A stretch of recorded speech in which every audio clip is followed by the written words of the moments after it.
जय हिंद बच्चों। हम लोग एक्सरसाइज फर्स्ट और एक्सरसाइज सेकंड रियल नंबर और पोलोनोमियल हम लोग इक्वेशन देख चुके हैं। अब थर्ड है हमारा pair of linear equation in two variable. अगर इसको हिंदी में हम लोग कहा जाए तो दो चर वाली रेखीय इक्वेशन का जोड़ा, यानी दो चर वाले टू वेरिएबल। टू मतलब दो और वेरिएबल मतलब क्या होता है चर। और लीनियर इक्वेशन यानी दो, जब भी एक यानी लीनियर इक्वेशन किसे कहते हैं आप लोग स्टैंडर्ड फॉर्म पढ़े होंगे। जैसे यूक्लिड डिवीजन लेमा का हम लोग क्या पढ़े थे, a equal to b cube plus r. उसी तरह से पोलिनोमियल में आपने क्वाड्रेटिक इक्वेशन का स्टैंडर्ड फॉर्म पढ़ा था, x square plus b x plus c equal to 0। Standard form था इसका क्वाड्रेटिक इक्वेशन का। उसी टाइप से आपका लीनियर इक्वेशन का स्टैंडर्ड फॉर्म क्या हो जाएगा, ax plus b y plus c. ये आपका जो ये इक्वेशन है, ये जो इक्वेशन आपको शो करेगा कि यह एक लाइन का इक्वेशन शो करेगा। लाइन आपको बताया था कि लाइन कैसे ड्रॉ करना है, आपको क्वाड्रेंट भी पढ़ा दिया गया है कि कैसे हम ब्लॉक बना के, उसके बाद ये हमारा एक्स एक्सिस रहता है, ये हमारा वाई एक्सिस रहता है। उसके बाद हम लोग क्या करते हैं, इसमें पॉइंट डिनोट करते हैं। पॉइंट डिनोट करने के बाद इसमें हम लोग पॉइंट का वैल्यू पुट करके एक्स वाई के प्लेन में लेके, और उसके बाद क्या करते हैं कि एक जो स्ट्रेट लाइन है उसको हम लोग ड्रॉ करते हैं। तो सेम यहाँ भी क्या करना है, आपको एक स्ट्रेट लाइन ही ड्रॉ करना है, पर यहाँ एक नहीं करना है, कितना करना है, दो करना है।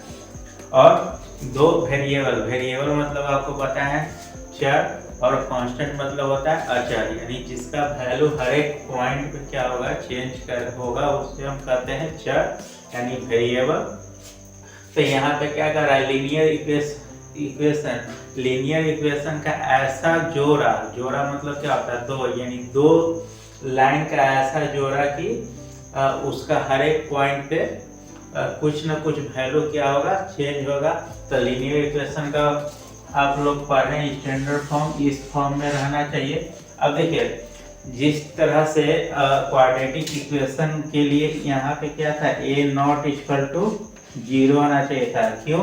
क्योंकि अगर a 0 होगा तो ये फिर क्वाड्रेटिक इक्वेशन नहीं रह जाएगा, ये क्या रह जाएगा, फिर लीनियर इक्वेशन। उसी टाइप से यहाँ भी कंडीशन आपका दिया गया है कि a जो है, a क्या है, इसको हम क्या बोलते हैं, कोफिशिएंट ऑफ x, और b को क्या बोलेंगे, कोफिशिएंट ऑफ y। तो a हमारा क्या जो है 0 नहीं होना चाहिए, और b भी हमारा 0 नहीं होना चाहिए, तभी हमारा ये जो है लीनियर इक्वेशन कहलाएगा। तो इसको आप नोट कर लीजिएगा, ये स्टैंडर्ड फॉर्म है हमारा लीनियर इक्वेशन का। उसके बाद देखिए ABC रियल नंबर किसे कहते हैं, ये सब आपको बताने की जरूरत नहीं है, क्लियर है। अब देखिए आपको एक कहानी सुनाते हैं, कछुआ और खरगोश का कहानी सुने होंगे।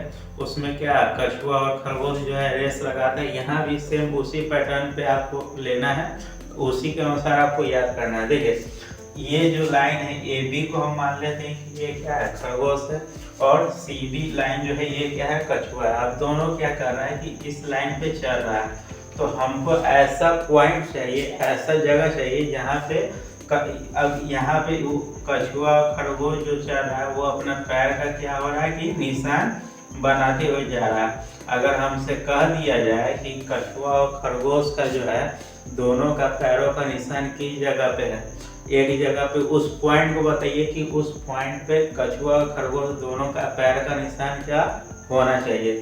तो अगर हम इस पैरेलल वाले लाइन की बात करेंगे तो क्या यहाँ पे देखिए ये दोनों लाइन जो है एक दूसरे के क्या हो रहा है, एकदम समांतर चल रहा है, यानी पैरेलल में चल रहा था। कभी भी मिलेगा आपस में, नहीं मिलेगा।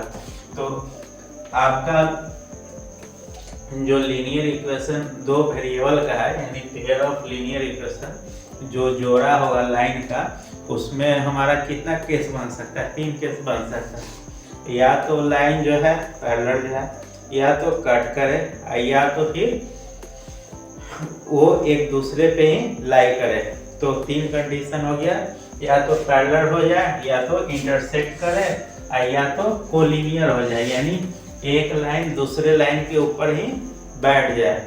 यही 3 केस हो सकता है। अब यही 3 केस के अनुसार आपको प्रॉब्लम को बनाना है, प्रॉब्लम को फाइंड करना है। तो देखिए अब हम क्या करते हैं, इसको मान लेते हैं जैसे ये ए और बी दो लाइन खींचे, तो ए बी का कुछ नाम होगा, ये जो लाइन है इसका कुछ नाम होगा, इसका भी कुछ नाम होगा। तो ए बी का हम लाइन, ए बी लाइन का हम क्या दे दिए, नाम दे दिए a1x plus b1y plus c, और सी डी लाइन का हम नाम दे दिए a2x plus b2y plus c2। अब यहाँ पे a1 a2 b1 b2 और c1 c2 क्या है, कांस्टेंट है, उसका वैल्यू क्या होगा, फिक्स होगा।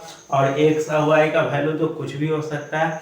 और ये जो हम इक्वेशन लिखे किस पे लिखे, इसी फॉर्म पे लिखे, यानी जो हमारा स्टैंडर्ड फॉर्म है लीनियर इक्वेशन का, इसी के बेस होकर हमारा जो दोनों लाइन है उसको हम लिख दिए हैं। बस कर देना आपको क्या है कि अगर 2 लाइन है तो एक लाइन को मान लिए a1, दूसरे को मानेंगे a2, फिर b1 मानेंगे तो b2, फिर c1 मानेंगे तो c2। तो उसी टाइप से हम 2 लाइन ले लिए ab और cd। उसी टाइप से इसमें भी जब इंटरसेक्ट कर रहा है तो इसमें भी हम लाइन क्या ले लिए, एक ab ले लिए और एक cd लाइन ले लिए, जो कि इस पॉइंट पे क्या हो रहा है, दोनों आकर आपस में मिल रहा है, यानी कछुआ और खरगोश दोनों का पैर का निशान यहाँ पे हमारा मिल जाएगा। ठीक है, मान लीजिए। और एक लाइन हम ले लिए कोलिनियर। कोलिनियर मतलब होता है समापी, हिंदी में उसको हम लोग कहते हैं, देखिए संपाती कहते हैं, इसको हम कहेंगे पैरेलल को कहते हैं समानांतर, इंटरसेक्ट जो कर रहा है इसको कहते हैं प्रतिच्छेद, हिंदी में इंटरसेक्ट को कहेंगे प्रतिच्छेद, इसको कहेंगे समानांतर, और इसको कोलिनियर को हिंदी में कहते हैं समपाती। ठीक है, तो है उससे मतलब नहीं है। यहाँ पे देखिए जो लाइन जो है वो क्या कर रहा है, एक दूसरे पे लाई कर रहा है, यानी मान लीजिए कि ये हमारा लाइन है, इसी पे दूसरे वाला भी लाइन एग्जिस्ट कर रहा है। तब यहाँ पे बात आती है नंबर ऑफ जीरो का। आप पोलिनोमियल में पढ़ें कि जीरो किस टाइप से फाइंड होता है। पहले भी आपको बोल दिए हैं कि अगर मान लीजिए कि आपका कोई भी इक्वेशन है, x का पावर जितना रहेगा उतना नंबर ऑफ जीरो देगा। तो यहाँ पे x का पावर कितना है 1, पर यहाँ पे देखिए एक पहले आपके पास जो भी क्वाड्रेटिक इक्वेशन होता था तो उसका स्टैंडर्ड फॉर्म क्या होता था, x² bx प्लस c। इसमें y कहीं आता था, नहीं आता था। पर यहाँ पे हमारा एक और वेरिएबल क्या है, y। तो यहाँ पे कितना वेरिएबल हो गया, 1 1 2। तो जब 2 वेरिएबल होगा तो इसका सॉल्यूशन भी कितना में आएगा, यानी जीरो कितना में आएगा, 2 में आएगा। एक x के टर्म में आएगा, एक y के टर्म में आएगा। फिर आपका यहाँ पे एक और चीज क्लियर कर लेते हैं कि देखिए यहाँ पे क्या कह रहा है कि 2 लीनियर इक्वेशन है, तो हम 2 दूनी कितना आ जाएगा, 0, 4 0 आ जाएगा, यानी x का 2 वैल्यू आएगा और y का 2 वैल्यू आएगा। तब यहाँ पे पहला कंडीशन देखते हैं। पहला कंडीशन में हमारा क्या कह रहा है कि दोनों लाइन जो है पैरेलल चल रहा है। तो जब तक पैरेलल चलेगा तो ये सॉल्यूशन देगा, कहीं नहीं देगा, यानी आपस में कट रहा है, नहीं कट रहा है, तो इसका हम क्या कर देंगे, नो सॉल्यूशन, यानी ये एक भी जीरो नहीं देगा। जीरो करने का मतलब है कि x और y का वैल्यू आपस में कट कर नहीं देगा। इसको हम जब प्रॉब्लम बनाएंगे आगे, जैसे आपको 2 लाइन का इक्वेशन दे दिया जाएगा, मान लीजिए कुछ भी 3x प्लस 4y प्लस 5 और एक और रहेगा 2x प्लस 3y प्लस 6, तो 2 लाइन का इक्वेशन देगा और उससे आपको कहेगा कि जीरो निकालिए, यानी सॉल्यूशन इसका फाइंड कीजिए। तो जब भी 2 लाइन पैरेलल रहेगा तो उसका क्या होगा, कोई सॉल्यूशन नहीं होगा। और इसका कंडीशन देखिए, पैरेलल होने के लिए एक ये कंडीशन आप हमेशा याद रखिएगा कि a1/a2 = b1/b2 और नॉट = c1/c2। यहाँ पे a1 a2 b1 b2 और c1 c2 क्या है, लाइन का इक्वेशन है, जो हम माने हैं कि लीनियर इक्वेशन, लाइन का लीनियर इक्वेशन है वो। तो यहाँ पे a1 by a two equal to B1/B2 होगा और C1/C2 नहीं रहेगा। इसका एक रफली हम ग्राफ भी आपको बता देते हैं कि देखिए, अगर मान लीजिए कि लाइन ये है, ये y पे कितना पे कट कर रहा है, 1 पे, तो एक और लाइन इसी के पैरेलल रहेगा और ये जो होगा 2 पे रहेगा।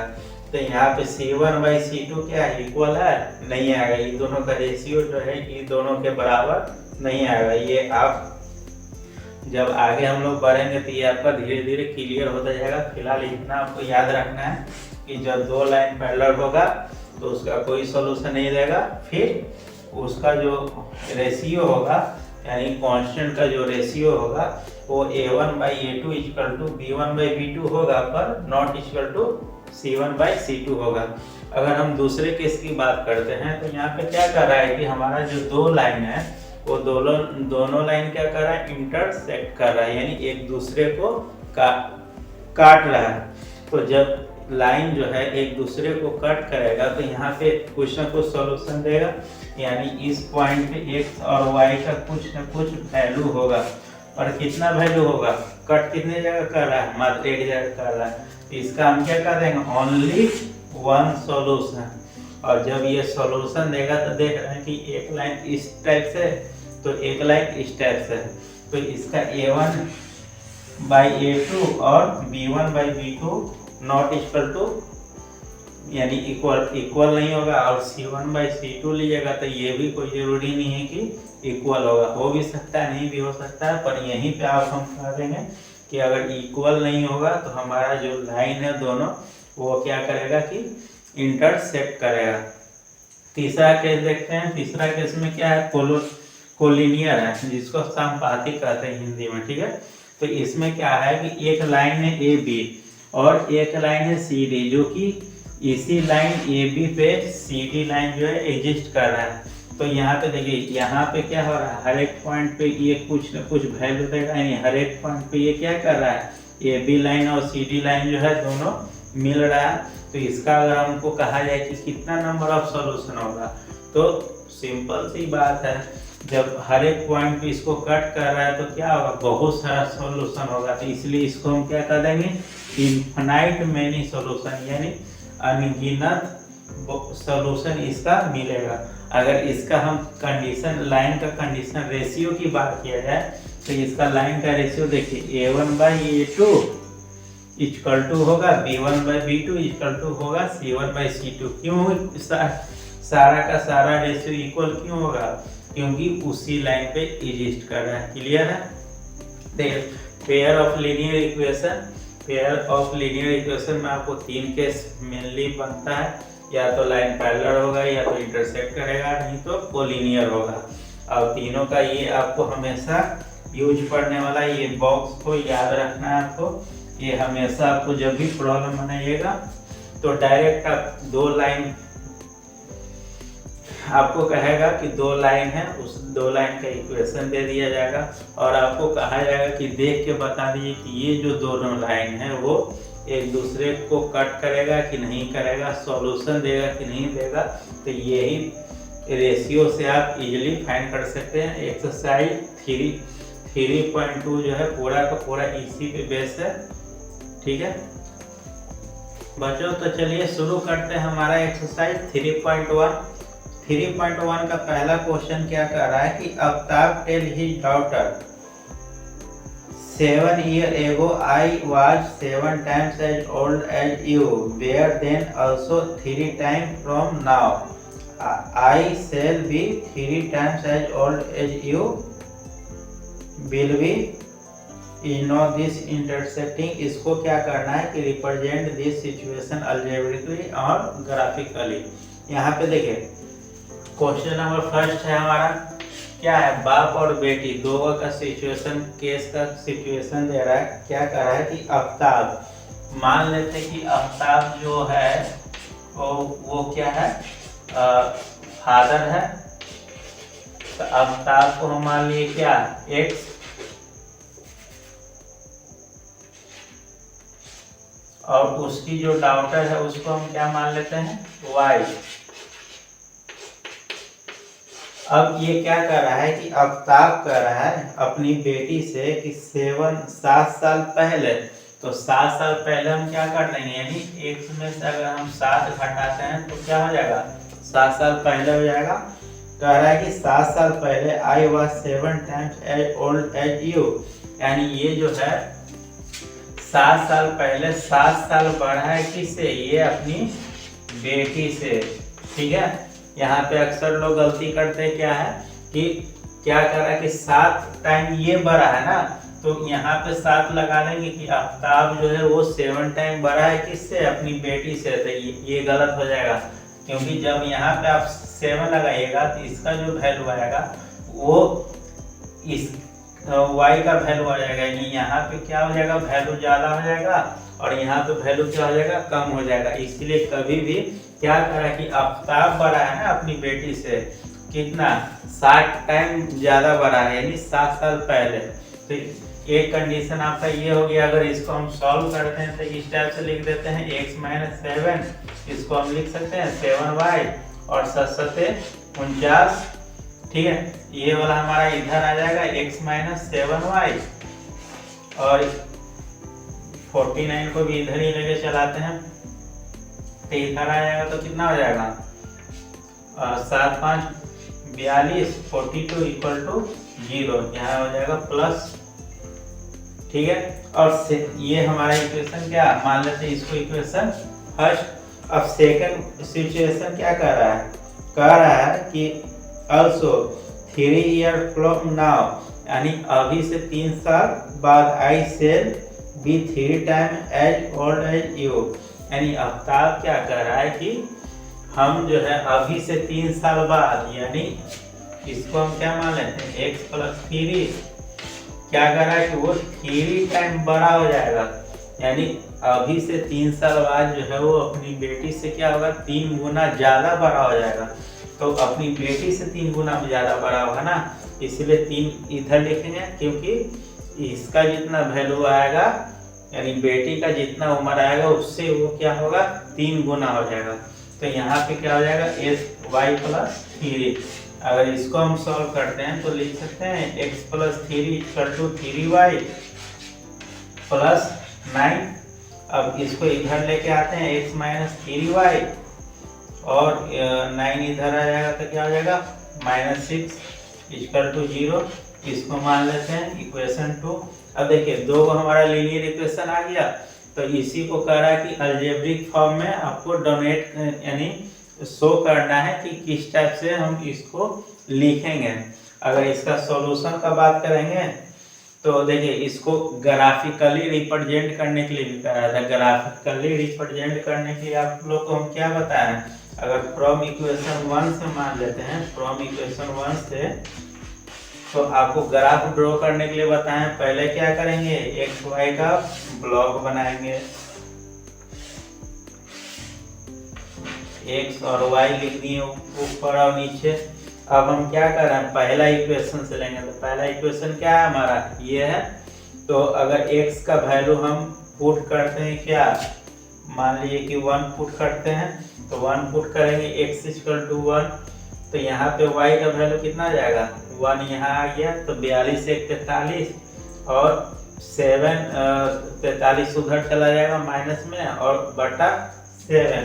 तो यहाँ पे देखिए ऐसा कुछ वैल्यू डालते हैं x का कि हमारा ये पूरा कट के इंटीजर में दे दे, तो हम लोग को क्या होगा, ज़्यादा आसान हो जाएगा। ऐसे ये पॉइंट वाला वैल्यू हो जाएगा। मान लीजिए कि अगर हम यहाँ पे 7 × 7 = 49, तो x का वैल्यू अगर हम 7 पुट करते हैं तो हमारा पूरी क्या होगा, कट जाएगा। तो x = अगर हम 7 पुट करते हैं तो ये कितना हो जाएगा 49, उधर जाएगा 49 माइनस में और ये माइनस वाला इधर। तो 7 × 7 = 49, यानी अगर x का वैल्यू हम 7 रखेंगे तो y का वैल्यू कितना आ जाएगा 7। ठीक है, और एक वैल्यू और रख लेते हैं। अगर मान लीजिए कि इसको हम 0 रखते हैं तो x = अगर हम 0 रखेंगे तो हमारा y कितना आ जाएगा 42 माइनस में उधर चला जाएगा, 7 × 6 = 42। जब हम 0 रखे तो कितना आ गया 6 आ गया। ठीक है, अगर हम इक्वेशन 2 की बात करें, इक्वेशन 2 का अगर हम टेबल बनाते हैं, ये हमारा इक्वेशन 2 है, इसका भी एक्स वाई का हम टेबल बना लेते हैं। ऊपर हमारा आ गया x, नीचे आ गया y। अब x यहाँ पे देखिए इक्वेशन हमारा 2 भी ये है, अगर इसमें हम 0 पुट करते हैं x की जगह पे, ठीक है, 6 उधर जाएगा प्लस हो जाएगा और यहाँ -3 है तो 3/2 यानी 3 दूनी 6, यानी कितना आ जाएगा -2 आ जाएगा, ठीक है। अगर यहाँ हम x की जगह 1 रखते हैं तो ये क्या हो जाएगा 5 हो जाएगा, फिर आपका क्या हो जाएगा डेसिमल में वैल्यू आएगा, तो डेसिमल में हमको नहीं लाना है, यहाँ पे हम x इक्वल टू क्या रखते हैं 3 रख लेते हैं, 3 रखेंगे तो कितना हो जाएगा -3 उधर जाएगा तो +3 हो जाएगा, बट्टा में फिर 3 जाएगा। तो अगर हम 3 रखेंगे तो x इक्वल टू 3 रखें तो हमारा वैल्यू कितना आ गया -1 आ जाएगा। एक और वैल्यू निकाल लेते हैं, अगर हम x इक्वल टू 6 रखते हैं तो 6 क्या हो जाएगा 0 हो जाएगा, तो y का वैल्यू कितना हो जाएगा, y का वैल्यू हमारा 0 हो जाएगा, ठीक है। हमारा टेबल जो है रेडी हो गया। अब हम लोग को ग्राफ ड्रॉ करने के लिए क्योंकि कह रहा है कि आप इस जो सिचुएशन है इसको ग्राफिकली भी रिप्रेजेंट कीजिए, तो y हो गया और ये हमारा x एक्सिस हो गया, कोई दिक्कत। पहले हम क्या करते हैं इसका पॉइंट पुट कर लेते हैं, देखिए मैक्सिमम कितना है 7 है और 0 है और 6 है, यानी y में 6 और 7 है। अब ये हमारा क्या होता है सेंटर होता है, ये ले गया 1 2 3 4 5 6 7, ठीक है। ये जो आप दूरी लीजिएगा स्केल से लीजिएगा, यहाँ पे तो हम रफली बना रहे हैं, आपको कॉपी पे स्केल से लेना है, एकदम डिस्टेंस इक्वल लेना है, तभी आपका लाइन जो है एकदम एक्यूरेट आएगा, ठीक है। यहाँ पे हम लिख लिए 1 2 3 4 5 6, ये हो गया 7, उसी तरह 1 2 3 4 5 6 7, ठीक है, 1 2 3 4 5 6 7। अब क्या कर रहा है, जब x इक्वल टू 7 रखे हैं तो y का वैल्यू कितना है 7, तो 7 मान लीजिए यहाँ पे इसको डॉटेड लाइन से मिला लेंगे इस टाइप से, ये वाला पॉइंट हमारा आ गया, ठीक है। उसके बाद x का वैल्यू जब 0 है तो y का वैल्यू कितना है 6 है, यानी 6 पॉइंट यहाँ पे आ गया। x जब 0 है तो एक पॉइंट ये आ गया, एक पॉइंट ये आ गया, तो ये वाला लाइन कुछ इस टाइप से जाएगा, ठीक है। उसके बाद देखिए x y है सेकंड, इसका हो गया हमारा लाइन कुछ इस टाइप से आया है। ये वाला इक्वेशन का अगर हम लाइन बनाते हैं तो x इक्वल टू हमारा क्या आ रहा है 0 और y इक्वल टू कितना आ रहा है -2, तो -2 क्या होगा नीचे होगा -1 और -2, जब 0 है तो -2, यानी पॉइंट हमारा आ गया यहाँ। जब x का वैल्यू 3 डाले हैं तो y का वैल्यू कितना है -1 आया, तो ये पॉइंट हो गया हमारा एक यहाँ, ठीक है। उसके बाद x का वैल्यू 6 है तो y का वैल्यू कितना है 0 है, यानी एक पॉइंट हमारा आ जाएगा यहाँ पे। अब देखिए ये लाइन जो है ऐसे जाएगा और ये लाइन जो है इस टाइप से कर दे, ये दोनों जो है कहीं जाकर जो है वो कट करेगा, वो जो पॉइंट पे कट करेगा वो हमारा क्या हो जाएगा सॉल्यूशन हो जाएगा। देखने से लग तो रहा है कि ये जो लाइन है वो आगे जाके कहीं ना कहीं कट करेगा, यानी ये हमारा क्या देगा एक सॉल्यूशन देगा, ठीक है। इसी टाइप से क्वेश्चन नंबर फर्स्ट आपको बनाना है, नंबर फर्स्ट इसी टाइप से आप लोग बना लीजिएगा। चलिए क्वेश्चन नंबर सेकंड देखते हैं। क्वेश्चन नंबर सेकंड में आपको क्या कर रहा है कि the coach of A cricket team, यानी कोई एक क्रिकेट टीम होगा उसका जो कोच है वो क्या कर रहा है कि बाई कर रहा है, 3 गो बैट बाई कर रहा है और 6 गो बॉल बाई कर रहा है 3900 रुपया में। उसके बाद क्या कर रहा है कि later C buy another bat and 3 more ball of the same kind for 1300 रुपया। रिप्रेजेंट दिस सिचुएशन अलजेब्रिक और ज्योमेट्रिकली।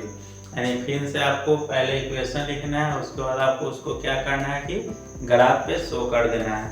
तो यहाँ पे क्या कंडीशन आ रहा है, बैट का और बॉल का।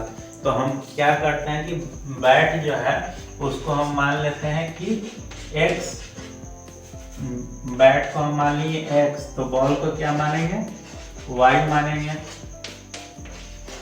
ठीक है, उसके बाद क्या कर रहा है कि coach of cricket team by 3 bat and 6 ball, यानी 3 को बैट बाई कर रहा है ना, तो 3x, और बॉल कितना बाई कर रहा है, 6 को बाई कर रहा है। कितना रुपये में, 3900 रुपये में, 3900। ठीक है, इसको हम क्या मान लेते हैं, इक्वेशन 1। ये सीधा सीधी है, इसको सॉल्व करने की जरूरत नहीं है। उसके बाद फिर क्या कर रहा है कि बाद में वो खरीदता है 3 को और बॉल खरीदता है, he buy another bat and 3 more ball same kind for 1300 रुपये में। यानी फिर वो क्या कर रहा है कि ये को बैट खरीद रहा है और 3 को और बॉल खरीद रहा है। कितना में खरीद रहा है, तो 1300 में। ये हमारा क्या हो जाएगा, इक्वेशन सेकंड, 3 बॉल और 1 बैट।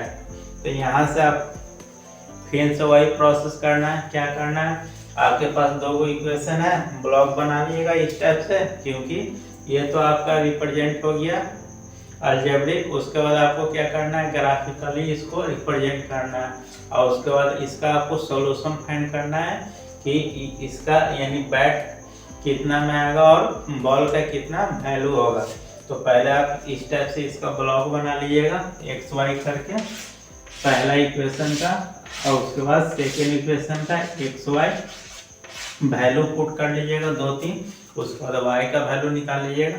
उसके बाद इसको एक लाइन ड्रॉ कर लेना है ग्राफ पे। ये सब आपको कॉपी पे होमवर्क में रहा है, ये सब आपको करना है। और क्वेश्चन नंबर 3 जो है इसी टाइप का है, और आपका एक्सरसाइज 3.1 यहाँ समाप्त होता है, क्योंकि बस 3 ही क्वेश्चन है इसमें, और सारा एक दूसरे ही पैटर्न पे है। मिलते हैं नेक्स्ट क्लास में, धन्यवाद।